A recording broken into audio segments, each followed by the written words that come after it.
सूक्ष्म और नैनोप्लास्टिक्स और अचानक शिशु मृत्यु सिंड्रोम।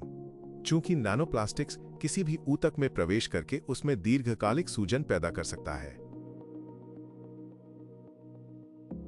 वे जन्म से पहले ही तंत्रिका कनेक्शन के गठन को बाधित कर सकते हैं, जिसमें भ्रूण के मस्तिष्क के क्षेत्र भी शामिल हैं, जो श्वास और हृदय समारोह को नियंत्रित करते हैं। जन्म के बाद इलेक्ट्रोस्टैटिकली चार्ज किए गए नैनोप्लास्टिक्स का हानिकारक प्रभाव जारी रहता है।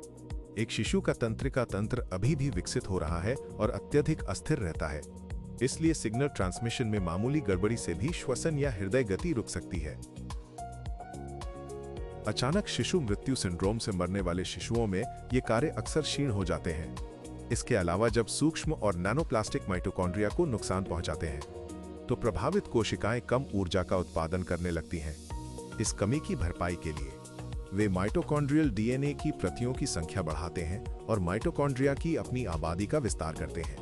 अध्ययनों से पता चला है कि जिन बच्चों की मृत्यु अचानक शिशु मृत्यु सिंड्रोम से हुई, नियंत्रण समूहों की तुलना में उनके सेरेब्रल कॉर्टेक्स में माइटोकॉन्ड्रियल डीएनए प्रतियों की संख्या काफी अधिक थी, जिससे पता चलता है कि ये संख्या अचानक शिशु मृत्यु सिंड्रोम के मामलों में बायोमार्कर के रूप में काम कर सकती है। इस प्रकार सूक्ष्म और नैनोप्लास्टिक्स का संपर्क अचानक शिशु मृत्यु सिंड्रोम के विकास में एक महत्वपूर्ण कारक हो सकता है। साथ ही कई प्रकार की विकृतियां भी हो सकती हैं, जो समय से पहले शिशु मृत्यु में योगदान करती हैं।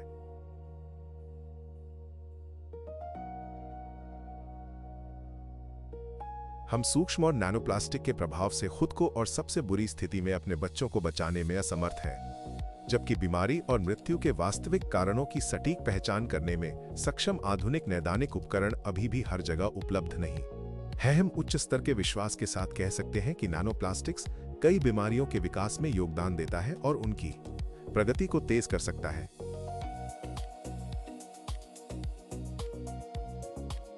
उन दुर्लभ मामलों में जहां विस्तृत पोस्टमार्टम परीक्षाएं आयोजित की गईं, शोधकर्ताओं ने प्रभावित अंगों और ऊतकों में महत्वपूर्ण मात्रा में सूक्ष्म नैनोप्लास्टिक कण पाए हैं। उदाहरण के लिए मस्तिष्क के ऊतकों, एथेरोस्क्लेरोटिक सजीले टुकड़े, घातक ट्यूमर और अन्य रोग संबंधी संरचनाओं में। लेकिन हर साल लाखों मौतों के बावजूद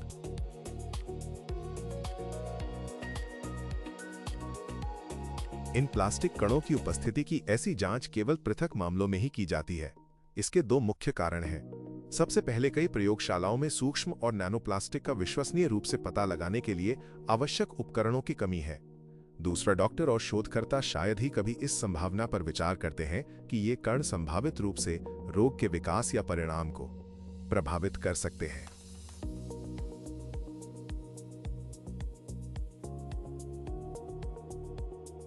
नतीजतन चिकित्सा रिपोर्टें परिचित निदानों को सूचीबद्ध करना जारी रखती हैं। हालांकि उनके पीछे एक अनदेखा कारक छिपा हो सकता है, वह है मानव शरीर पर सूक्ष्म और नैनोप्लास्टिक का प्रभाव। मैं समझता हूं कि हमारी जांच के इस भाग को सुनना बहुत कठिन रहा होगा।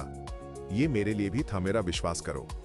लेकिन हम सभी पर माइक्रो नैनोप्लास्टिक का प्रभाव कोई ऐसी चीज नहीं है जिसे हम नजरअंदाज कर सकते हैं। ये संकट पहले से ही चल रहा है,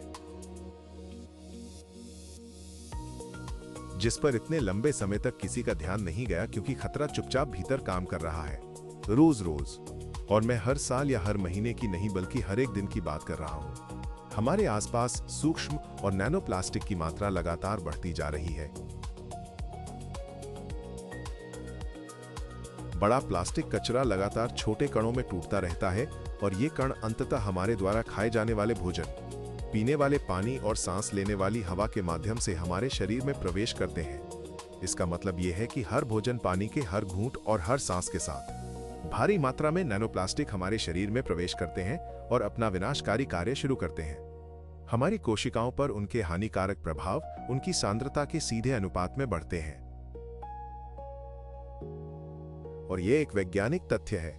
इससे भी अधिक चिंताजनक बात यह है कि आज समुद्र में पहले से ही इतनी अधिक सूक्ष्म नैनोप्लास्टिक जमा हो गई है कि यह मनुष्यों सहित पूरे जीवमंडल को कम से कम 3 बार नष्ट करने के लिए पर्याप्त होगी।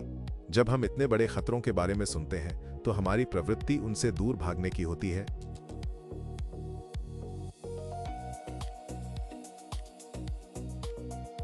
और मैं ये समझता हूं, ऐसा महसूस हो सकता है कि एकमात्र तार्किक प्रतिक्रिया यह है कि हमारे जीवन से प्लास्टिक को पूरी तरह से खत्म कर दिया जाए। या इससे भी बेहतर हम अपने परिवार को ले जाएं और हमारे ग्रह के किसी प्राचीन कोने में चले जाएं। लेकिन क्या इससे सचमुच समस्या का समाधान हो जाएगा? वास्तव में हम सूक्ष्म नैनोप्लास्टिक से बचने के लिए संभवतः कहां जा